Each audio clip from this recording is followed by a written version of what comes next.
안녕하십니까. 이제 계약 강론 할 차례입니다. 이제 기출도 끝이 보입니다. 계약 강론하고 이제 민사특별법 하는 데고, 민사특별법은 뭐 따로 정리할 것 없고요. 조문 좀 확인하고 기출 잘 되는 것들 위주로만 정리해서 시험장 가시면 됩니다.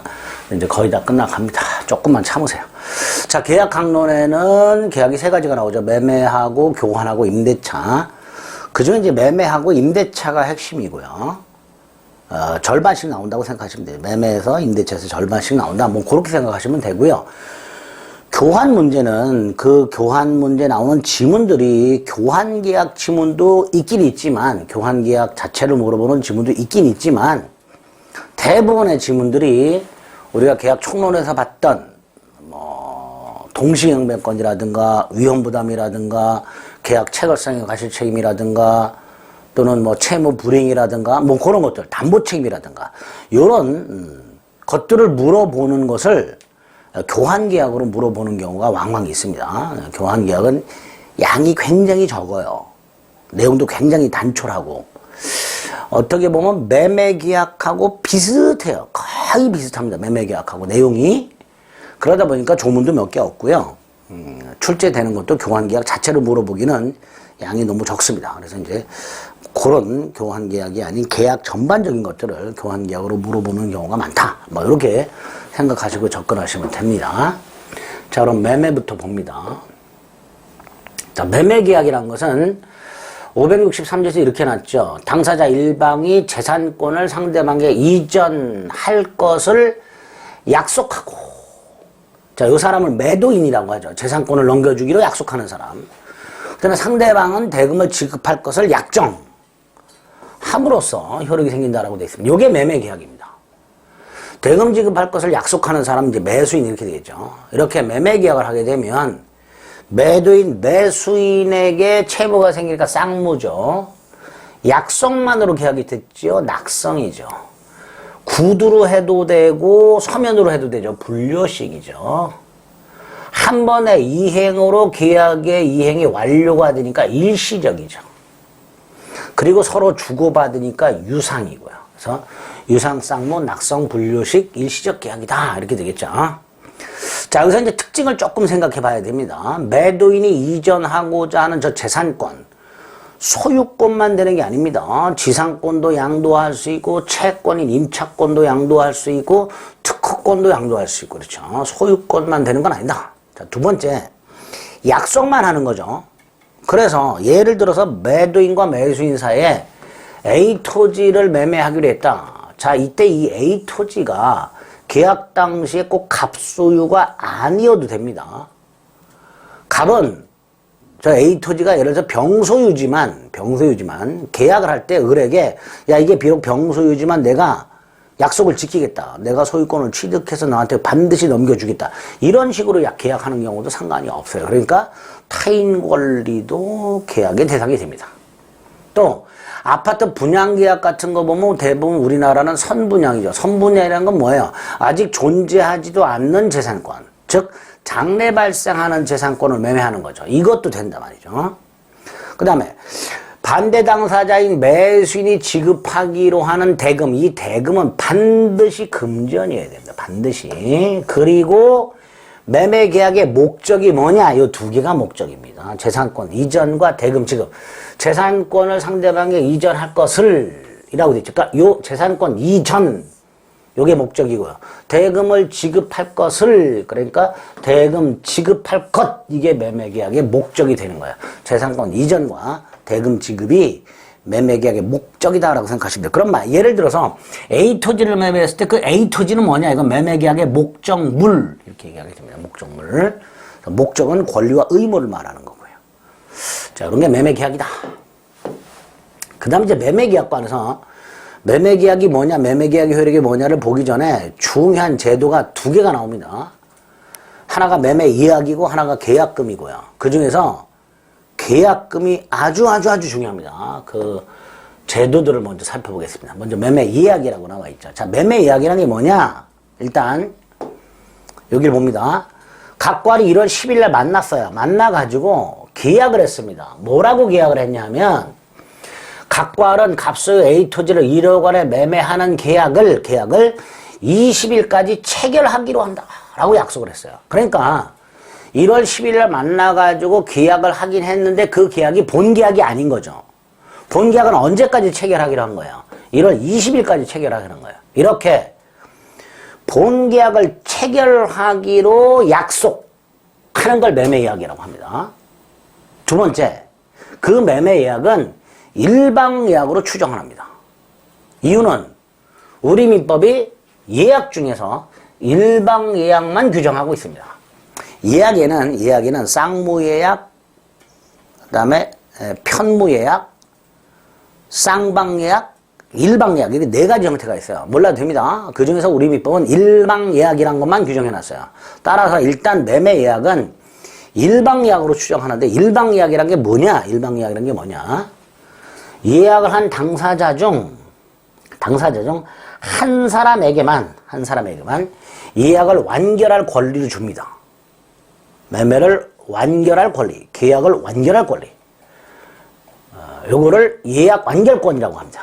이렇게 어느 한쪽에게만 예약 완결권을 주는데, 이 예약 완결권은 어떤 특징이냐? 정한 기한, 1월 20일까지로 하죠. 이 정한 기간까지 을이 예약 완결권을 행사를 안 하면 일방적으로 계약이 체결돼요. 일방적으로. 즉 1월 20일까지 을이 매매를 완결할 의사를 표시, 즉 예약 완결권을 행사하게 되면 이게 일방적인 권리예요. 갑의 동의나 승낙을 받을 필요 없이 계약이 체결이 돼버립니다. 이런 걸 예약 완결권이라고 해요. 그래서 결국 첫째, 예약이란 본 계약을 언제까지 체결하자라는 약속, 그 예약이고요. 그 예약은 일방예약으로 추정을 합니다. 일방예약이 뭐냐? 예약 완결권을 한 사람한테만 주게 됩니다. 그래서 그 예약 완결권을 가지고 있는 자가 약속한 기간 내에 예약 완결권을 행사를 하면 상대방의 동의나 승낙을 받을 필요 없이 일방적으로 본 계약이 체결이 됩니다. 자, 그럼 조문은 어떻게 되어 있는가? 564조 매매 일방예약이라고 해서, 매매 일방예약은 이 상대방이 바로 예약 완결권자예요. 을이에요. 이 사람이 매매를 완결할 의사를 표시해. 그게 예약 완결권을 행사하는 거야. 그러면 상대방의 동의나 승낙을 받을 필요 없이 매매 효력이 생겨요. 자, 문제는 전항의 의사 표시, 즉 예약 완결권이죠. 이 완결권을 언제까지 행사할 것인가 기간을 정하지 아니라고 되어 있습니다. 자, 우리 요거 지난번에 계약 해제권에서도 봤죠. 해제권이나 예약 완결권 같은 것들은 일방적인 권리고, 일방적인 권리는 형성권이고, 형성권은 언제까지 행사할 것인가, 행사 기간에 문제가 생기는데, 이 행사 기간을 당사자가 약정하지 않았다. 또 취소권처럼 법에서 언제까지 행사라고 기간을 정하지도 않았다. 형성권 행사 기간을 정하지 않거나 법에서도 규정이 없다면 10년이에요. 예약 완결권도 그 예약 행사 기간을 정하지 않으면 10년입니다. 그러니까 너무 길단 말이에요. 너무 길어. 그래서 예약 의무자가, 자, 을이 예약 완결권을 갖고 있는데 언제까지 행사할 것인가를 정하지 않았다. 그러면 10년이니까 상대방이 물어볼 수 있어요. 예약 완결권을 행사할 거냐? 여기서 요 예약자는 예약 의무자를 말합니다. 예약 완결권자를 말하는 게 아니고요. 예약 의무자. 그 예약 의무자가 예약 완결권자에게 상당한 기간을 정해서 완결권 행사할 것인지를 물어볼 수 있고, 만약에 완결권자가 대답을 안 했어. 그래서 예약자가 확답을 받지 못했어. 그럼 예약은 효력을 잃는답니다. 계약이 체결된다가 아니라 예약은 효력을. 그러니까 이건 이렇게 되죠. 기간 내에 확답을 받지 못한 때는 매매 효력이 생기다. 이렇게 출제가 될 수 있단 말이죠. 기간 내에 확답을 받지 못하면 매매 효력이 생긴다. 이렇게 출제가 될 수 있어요. 그게 아니고 확답을 받지 못하면 예약은 효력을 잃는다. 이렇게 기억을 해두시면 됩니다. 그 다음, 지금 이 예를 든 것처럼 부동산에 관한, A토지와 같은 부동산에 관한 예약 완결권은 미리 가등기를 해놓을 수 있어요. A토지 등기부에 가등기를 이렇게 해놔요. 그리고 나중에 을이 예약 완결권을 행사를 하면 본계약이 체결되고 가등기를 본등기로 바꾸게 됩니다. 이렇게 부동산 물권 이전에 관한 예약원권은 가등기할 수 있고, 요거를 당사자들이 채권 담보 수단으로 활용을 합니다. 채권 담보. 이걸 가등기 담보라고 해요. 을이 갑에게 돈을 빌려주면서 나중에 갑이 돈을 갚지 못하면 A 토지 소유권을 을에게 넘겨주기로 약속을 합니다. 돈을 못 갚으면. 그럼 이때 을은 갑이 나중에 돈을 갚지 못하면 A 토지 소유권을 가져와야 되잖아요. 그걸 목적으로 가등기를 해야 된단 말이죠. 요거를 가등기 담보라고 합니다. 그래서 갑이 나중에 돈을 갚지 않으면 을은 가등기에 기초해서 본등기를 함으로써 A 토지 소유권을 취득하게 되고 자신의 채권을 회수하게 됩니다. 이렇게 가등기 담보 수단으로 쓰고 있다. 그 다음에 일방계약이란 건 나중에 본계약이 일방적으로 체결된다 그랬죠. 즉 갑과의 협의나 동의 없이 본계약이 일방적으로 나중에 체결이 돼요. 그러니까 예약을 하면서 일방예약을 하면서 미리 본계약의 내용을 확정해 두거나 확정할 수 있는 기준을 마련을 해놔야 본계약의 내용, 어떤 재산권인지, 대금을 얼마로 할 건지 이렇게 A 토지 1억 이렇게 정하거나 기준을 마련을 해놔야 나중에 상대방과의 협의 없이 본계약이 일방적으로 체결될 수 있게 됩니다. 자, 3번 매매 이양권은 형성권이라고 그랬죠. 행사기간을 정해놨다. 자, 1월 20일까지 체결하기로 한다. 그러면 그 기간 내에 행사하면 되고요. 기간을 정하지 않으면 예약이 성립한 때로부터 10년 내에 행사를 해야 되죠. 그 다음에 이 형성권 행사기간은 제척기간입니다. 제척기간. 소멸시효기간이 아니라 제척기간입니다. 자, 제척기간은 어떤 특징이 있냐? 중단정지가 없어요. 기간이 경과를 하다가 그 기간이 중간에 중단이 되거나 정지가 되는 일이 없습니다. 그러니까 그 기간을 지나버리면 예약강력권은 제척기간 경과로 소멸한다. 이렇게 되겠죠. 설령 예약 완결권자가 부동산을 인도받아서 점유하고 있다 하더라도 예약 완결권 행사 기한은 중단되지 아니하고 따라서 그 기한이 경과하게 되면 예약 완결권은 소멸하게 됩니다. 그래서 조문하고요. 몇 가지 체크해 드리는 거 요거 가지고 예약 문제는 그렇게 자주 나오지 않으니까 나오게 되면 요 정도 가지고서 문제를 풀어주시면 됩니다. 아주 중요합니다. 계약금은 거의 매년 나온다고 보시면 돼요. 계약금 문제는 단순히 계약금에 관한 내용으로 옳은 것은 틀린 것은 이라고 나오기도 하고 사례 형태로 나오기도 합니다. 갑과 을이 매매계약을 체결했다. 을이 갑에게 계약금을 줬다. 이런 식으로. 그 계약금 아주 중요한데요. 자, 일단 계약금이 뭐냐?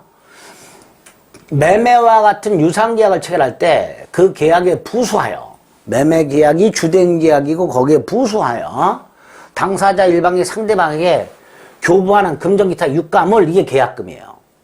그러니까 계약금 계약은 계약을 체결하면서 그와 부수해서 당사자 일방이 상대방에게 계약금을 주는 것 이게 계약금 계약이 됩니다. 계약금이란 매매와 같은 유상계약을 체결하면서 부수해서 일방이 타방에게 교부할 것을 약정하는이 아니고 교부하는 주는 금전기타 물건 요게 계약금이 됩니다. 명칭은 불문합니다. 계약금이라고 불러도 되고 증약금이라고 불러도 되고 최약금이라고 불러도 되고 명칭을 불문하고. 자, 여기서 중요한 게 물건도 계약금이 될 수 있다는 거죠. 그런데 우리 매매계약에서 대금은 반드시 금전이어야 된다 그랬죠. 그러니까 계약금은 대금 일부의 성질이 없다라는 거.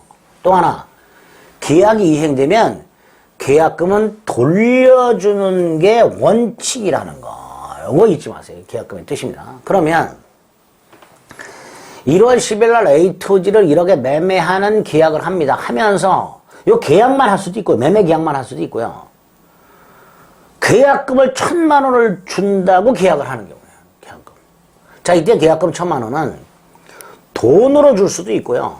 물건으로 주고받을 수도 있단 말이죠. 그러니까 계약금은 대금 일부가 아닌 것이고 계약이 이행되면 반환해야 되는 게 원칙이에요. 다만 거의 대부분이 돈으로 주고요. 돈. 나중에 대금에 충당하죠. 이 충당하는 건 관행이다. 관행일 뿐이다. 반드시 충당해야 되는 것은 아니다. 이렇게 됩니다. 이게 계약금의 뜻입니다. 자, 그 다음에 중요한 거. 계약금, 계약이라고 되어 있죠. 계약금을 주고받는 약정을 말하는데, 금전기타 유가물의 교부, 주고받는 것을 성립요건으로 하는 요물계약입니다.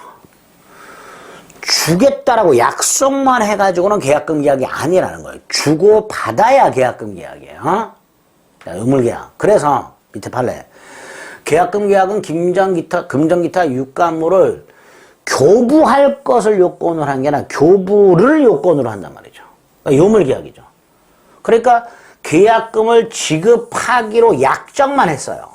이건 계약금 계약이 아니라는 거예요. 계약금 계약이 아니니까 우리민법 565조. 요게 계약금에 관한 규정입니다. 565조. 565조에 의하면 계약금 계약을 한 당사자에게 계약을 해제할 권리를 하나씩 줘요. 양 당사자에게. 그걸 계약금 해제라고 해요. 그걸 적용을 못 한다는 거죠.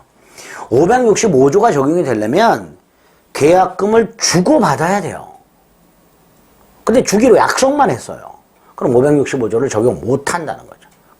그래서 565조에 의한 계약금 해제할 수 있는 권리는 발생하지 않는다 말이죠. 일단 밑에 거. 계약금을 주기로 한 사람이 계약금을 지급하지 않았다면 뭐라고요? 계약금 계약은 성립하지 않았다 말이죠. 여기서 계약금을 주기로 약속했으니까 계약금을 지급할 의무가 생기냐? 없죠. 계약금은 대금의 일부가 아니라 그랬으니까 매매계약을 체결하게 되면 대금을 지급할 의무가 생기지만 계약금은 대금의 일부가 아니니까 설령 매매계약을 체결했다 하더라도 또 계약금을 주기로 했다 하더라도 계약금 지급 의무는 생기지 않는단 말이죠. 그래서 계약금을 설령 약속한 계약금을 주지 않는다 하더라도 채무 불이행이 아니란 말이에요. 대금 미지급이 아니란 말이죠. 그러니까 매매계약을 해제할 수는 없다. 이렇게 얘기하게 됩니다. 계약금 계약은 요물계약이라는 거 잊지 마세요. 계약금을 주고받아야만 계약금 계약이 성립한다는 거 잊지 마세요. 자, 이런 계약금은 어떤 기능이 있나? 최소한도의 기능이 증약금이죠. 계약이 체결됐다는 증거. 그 다음에 우리 민법이 부여한 게 해약금입니다. 민법이 565조에서. 그래서 일단 계약금은 해약금으로 추정을 해버립니다. 해약금으로 추정. 그 다음에 당사자가 계약금을 위약금으로 하는 특약을 할 수가 있습니다. 매매 계약을 하면서 1억, A토지 1억에 매매 계약을 하면서 우리 계약금을 1,000만 원을 지급을 합니다. 1,000만 원을 지급하여 계약금을 주고받는 게 계약금 계약이죠. 자, 이때 각과리 특약을 합니다. 뭐라고 특약을 하냐? 의뢰 채무 불이행이 있으면 계약을 해제하고 1,000만 원은 반환하지 않는다. 몰수한다. 이렇게 약속을 할 수 있단 말이죠. 원래 계약금은 반환의 원칙이라고 그랬잖아요. 그런데 돌려주지 않기로 한다. 이렇게 약속을 했다면 그 계약금을 위약금을 하는 특약을 하게 된 거고요. 자, 위약금 특약이 있게 되면 그 위약금은 손해배상액의 예정 또는 위약벌이 됩니다. 자, 손해배상액의 예정과 위약벌의 차이가 뭐냐? 손해배상액의 예정이라면 매도인은 의뢰 채무 불이행을 이유로 계약금을 몰수하고 따로 손해배상을 청구를 못합니다. 즉, 이 계약금이 위약금으로서 손해배상에 충당을 하게 됩니다. 반면에 위약벌이라면 계약금 몰수하고 따로 손해배상을 청구할 수 있습니다. 자, 특약을 해야 위약금이 되고 위약금은 둘 중에 하나, 그리고 손해배상액의 예정인지 위약벌인지가 불분명하면 손해배상액의 예정으로 추정을 하게 됩니다. 추정. 자, 세 번째, 당사자가 계약금을 위약금으로 하는 특약을 해서 계약금이 위약금 성질을 갖는다 하더라도 계약금이 원래 갖고 있던 성질, 증약금이라든가 해약금의 성질이 소멸하는 건 아니죠. 즉 증약금, 해약금의 성질을 갖고 있는 상태에서 플러스 특약을 하게 되면 위약금 성질이 추가된다라는 뜻입니다. 거기 3번이죠. 그 판례가 있죠. 계약금은 해약금의 성질을 기본적으로 가지고 있더라. 따라서 당사자가 계약금을 위약금으로 하는 특약이 없다면 위약금 특약이 없으니까 위약금이 아니라는 거죠. 위약금이 되려면 반드시 특약이 되야 된다고 했습니다. 따라서 당사자 일방 을이 갑에게 1,000만 원을 계약금을 줬는데 위약금 특약을 하지 않은 상태에서 그래 채무 불행이 있다면 당연히 이 계약금은 몰수하면 안 되고 돌려주는 거고요. 반환이 원칙이라고 했으니까 따로 손해배상을 청구할 수 있을 뿐입니다. 그래서 매도인 갑은 매수인의 채무 불행을 이유로 입은 실제 손해배상만 청구해서 받아낼 수 있을 뿐 계약금이 손해배상으로 매도인에게 당연히 귀속되는 것은 아니다. 기억하시고요. 그 다음에 중요한 해약금이 남았죠. 565조 1항에 보면 매매 당사자 일방이 매수인이 되겠죠. 계약 당시에 금전뿐만 아니라 물건을 계약금, 보증금 등의 명목으로 명칭 불문하고 상대방에게 교부할 것을 약정한 때가 아니라 교부할 것을 약정한 때가 아닙니다. 교부한 때는 당사자 간에 다른 약정이 없다면 다른 약정 할 수 있다라는 거네요. 그러니까 요거는 임의규정이네요. 다른 약정 할 수 있는데 이 565조하고 다른 약정을 할 수 있는데 그 약정이 없다면 당사자 일방, 매도인 또는 매수인 둘 중에 한 사람이 이행에 착수할 때까지 계약금을 준 사람은 계약금을 포기하고 받은 사람은 받은 것에 100을 상환하여 계약을 해지할 수 있다. 이렇게 되죠. 임의규정이라 그랬죠. 자, 2항. 551조의 규정. 551조가 뭐죠? 계약의 해지 또는 해제는 손해배상 청구에 영향을 미치지 않는다. 즉, 손해배상 따로 청구할 수 있다. 그 손해배상 청구권에 관한 규정은 565조에 적용하지 않는다. 무슨 뜻이에요? 계약금 해제를 했을 때는 따로 손해배상 청구할 수 없다. 그런 뜻입니다. 그죠? 이게 이제 우리 민법상 해약금에 관한 규정이다. 자, 그럼 그걸 해석해 봅니다. 해약금, 계약금을 수수했다는 게 뭐예요? 계약을 했다 이런 뜻이죠. 매매 계약과는 별도의 독립한 계약이면서 부수적 계약이죠. 요물 계약이고. 이렇게 계약금을 주고받은 즉 그 계약금 계약을 한 양당사자에게 묻지마 계약 해제권이 생깁니다. 채무 불이행을 이유로 하는 법정 해제권과는 별개의 해제권입니다. 우리가 계약 총론에서 봤던 이행 지체 등을 이유로 하는 법정 해제, 일반적 법정 해제 사유였죠. 그거하고 별개의 해제권이란 거예요. 자, 이 해제권이 생기고 그 해제권을 565조에서는 언제까지 어떻게 행사할 것인가를 규정을 해놓은 거예요. 자, 언제까지 행사할 수 있죠? 당사자 일방의 이행에 착수할 때까지. 즉 당사자 일방, 매도인 또는 매수인 어느 한 사람이라도 채무 이행에 착수해버리면 이건 행사를 못한다는 거야. 그러니까 그 이행 착수 전까지만 행사할 수 있는데 자, 이제 이 이행 착수라는 게 뭐냐 도대체 뭐냐. 이행행위 일부를 하거나 이행에 필요한 전제 행위를 하는 것이라고 돼요. 이게 애매해요. 이게 무슨 말인지. 이게 이행 착수래요. 근데 이게 도대체 뭔 소리냐 말이죠. 그 다음, 단순히 이행 준비만으로는 이행 착수가 아니란 말이죠. 이행 준비만으로는 이행 착수로 보기에는 부족하단 말이죠. 그러니까, 예를 들어 매수인이 대금을 지급하기 위하여 그 준비를 해. 어떻게? 은행에서 돈을 찾아. 이건 이행 준비야.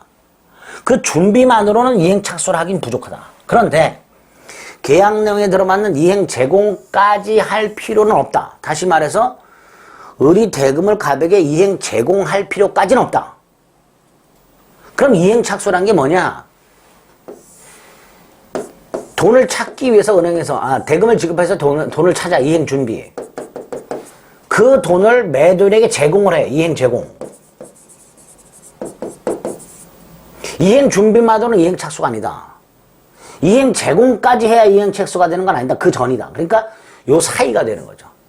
이행 준비 이후, 이행 제공 전. 이행 준비 이후, 이행 제공 전. 요게 이행 착수가 되는 거예요. 그러니까 개념이 애매하죠. 그래서 구체적으로 매도인이나 매수인이 요러요러한 행동을 했을 때 요게 이행 착수냐 아니냐 요거 구별할 수 있습니다. 구체적으로. 그래서 이행 착수에 해당되는 건 뭐냐? 매수인의 대금, 중도금 지급이 있습니다. 이게 아주 전형적인 이행 착수입니다. 또 매도인이 이전 등기 서류를 준비해. 요게 이행 준비죠. 그 후에 매수인에게 등기소 동행을 촉구해. 이행 준비 이후죠. 서류를 다 준비해 놓고 이행 준비. 그 다음에 이행을 등기소 동행을 촉구하니까 결국 등기소 동행 촉구는 이행 준비 이후란 말이에요. 그러니까 여기 이행 착수다 이렇게 보는 거죠. 반면에 이행 착수가 아닌 거 두 개 외워야 됩니다. 토지거래 허가구역에서 허가 전에 토지거래를 하고 계약금을 준 상태에서 각과을이 토지거래 허가를 받았다. 요 토지거래 허가받은 것을 이행 착수로 보면 토지거래 후에는 계약금 해제를 못하죠. 그런데 우리 대법원 이렇게 봅니다. 토지거래 허가를 받으면 계약이 허가를 받아야. 계약이 유효해야 채무가 생겨요. 채무가 생긴 후에 이행을 착수한단 말이죠. 그러니까 토지거래 허가는 이행 착수 전이 될 수밖에 없는 거예요. 결국 이행 착수가 아니다 이렇게 되겠죠. 또 매도인이 계약금만 받은 상태에서 매수인에게 잔대금을 지급하라 라고 소송을 제기. 이것도 이행 착수는 아니다 라는 게 판례입니다. 그래서 요 이행 착수인 것과 아닌 것 반드시 좀 구별해서 기억하셔야 됩니다. 근데 어떻게 행사하는가? 교부한 사람은 계약금을 포기만 하면 되고요. 이제 수령자가 문제인데 배액을 상환해야 합니다. 이때 배액은 현실적으로 배액을 마련해서 상환하거나 그 제공을 해야 돼요. 단순히 배액을 주겠다라고 말만 해서는 안 됩니다. 배액을 마련해서 실질적으로 주거나 제공하거나 이렇게. 배액 마련했다가 가져가라 이런 식으로. 그런데 상대방이 수령을 하지 않는 데서 공탁까지 할 필요는 없다라고 합니다. 물론 실무적으로는 상대방이 배액을 수령하지 않는다면 공탁을 보통 하게 되는데요. 공탁까지 해야만 해제가 되는 건 아니고요. 그래서 이행 또는 이행 제공이 있으면 해제가 됩니다. 물론 단순히 해제하겠다라는 말만 갖고는 안 되겠죠. 그 다음에 배액 상환의 기준이 되는 게 뭐냐가 문제인데요. 계약금을 1,000만 원을 주기로 해놓고 100만 원밖에 안 준 상태예요. 근데 이 100만 원을 받은 매도인이 배액을 상환하고 해제하려고 합니다. 이때 기준이 받은 100만 원의 배냐 받기로 한 1,000만 원의 배냐. 우리 대법원 받기로 한 1,000만 원의 배액이다. 그래서 2번 해약금의 기준이 되는 금원은 실제 받은 계약금 100만 원이 아니고 약정 계약금 받기로 한 계약금 1,000만 원이다. 따라서 매도인이 1,000만 원의 계약금의 일부 100만 원의 배액을 상환하는 것은 계약 해제한데 할 수 없다. 이렇게 얘기하게 됩니다. 이런 것들이 이제 아주 중요한 내용들이죠. 자, 계약금 해제 효과라고 해서요. 우리 지난번에 봤던 채무 불이행을 이유로 하는 해제. 채무 불이행을 이유로 해제하게 되면 계약은 소급해서 소멸하면서 원상회복 의무가 생기고 손해배상 청구할 수 있습니다. 이게 채무 불이행을 이유로 하는 해제의 기본적인 효과예요. 소급 소멸, 원상회복, 손해배상 청구. 그러면 계약금 해제의 경우에도, 즉 계약금을 포기하거나 배액을 상환하고 해제한 경우에도 이런 효과가 생기냐? 아니다. 소급 소멸하는 효과만 생기고 원상회복이라든가 손해배상 따위는 할 수 없다. 이렇게 됩니다. 이게 계약금 해제 효과입니다. 꼭 기억하셔야 되고요. 그 다음에 계약금을 주고받음으로써 발생한 해제권하고 채무 불이행을 이유로 하는 법정 해제권은 별개라 그랬죠. 그러니까 계약금이 교부되어 있는 경우, 즉 계약금 해제권이 있는 상태에서도 따로 어느 일방의 채무 불이행이 있으면 그 채무 불이행을 이루하는 법정 해제권은 따로 발생하겠죠. 그러니까 그 발생에 영향을 미치지 않게 됩니다. 그래서 계약금 해제권이 유보되어 있다. 같은 말이에요. 계약금이 교부되어 있다면 당사자는 계약금 해제권을 가지고 있단 말이지. 그 경우에도 채무자의 채무 불이행이 있다면 그 계약금 해제권 말고 채무 불이행을 이유로 하는 법정 해제권 행사할 수 있다. 이렇게 됩니다.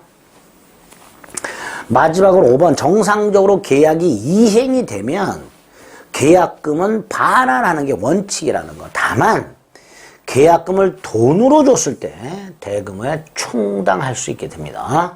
자, 이런 것들이 계약금과 관련해서 나올 수 있는 내용들입니다. 아주 중요하다고 그랬습니다. 그럼